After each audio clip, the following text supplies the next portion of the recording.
Welcome back, people of the Most High God, Jesus Christ.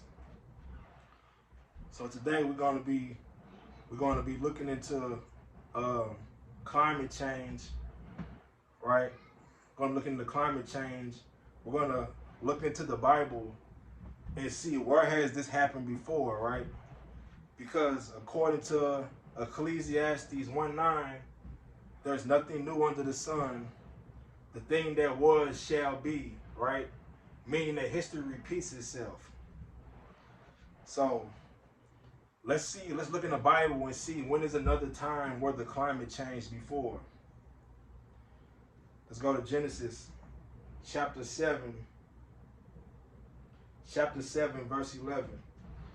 It says, in the 600th year of Noah's life, in the second month, right, the 7th day of the month, right, real specific, in the 7th day of the month, the same day were all the fountains of the great deep broken up, and the windows of heaven were open, right, and the rain was upon the earth 40 days and 40 nights,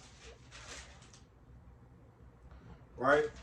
So let me paint this picture for you. It says the fountains of the great deep were broken up, right?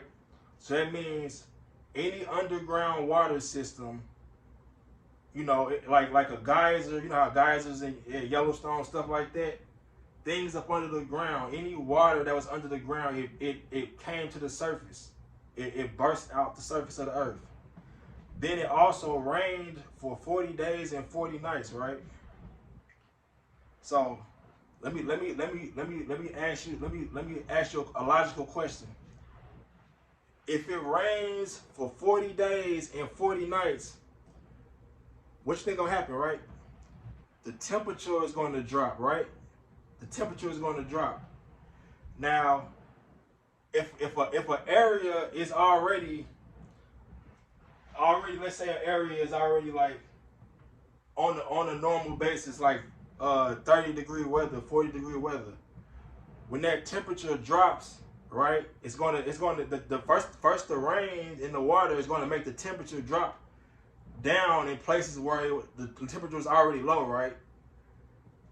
Then as that temperature drops, it's going to cause freezing, right? So the temperature gets low, and because this is where the ice age was at. This is all this right here. All this sea is these are cold areas. This is like towards the North Pole area. You see this down here? That's South America. You know, at the bottom, that's almost by Antarctica, right? So you tell me that don't make sense. Tell me that does not make sense, right? It makes perfect sense. If it rained for 40 days and for 40 nights, the areas where it was cold at, right?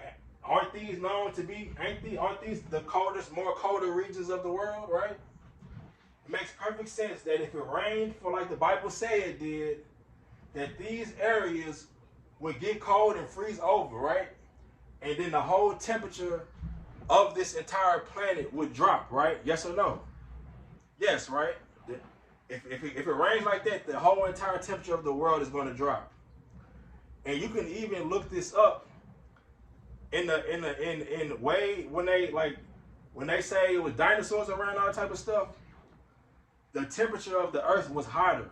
Everything that's why that also brings us back to climate change, because what's everything doing now? Everything is getting hotter, right? It's almost as if the earth is returning back to the ways that it was before the flood of Noah, right? Think about that. Think about that. Also, back in those days, that was a very, very long time ago. Back in those days, people lived longer. People had a very long lifespan because there was more oxygen in the air. Everything was bigger back then. Everything was bigger. That's how dinosaurs were even able to sustain their body, because they had enough oxygen from the atmosphere to survive. So just something to think about. Be blessed in Jesus' name.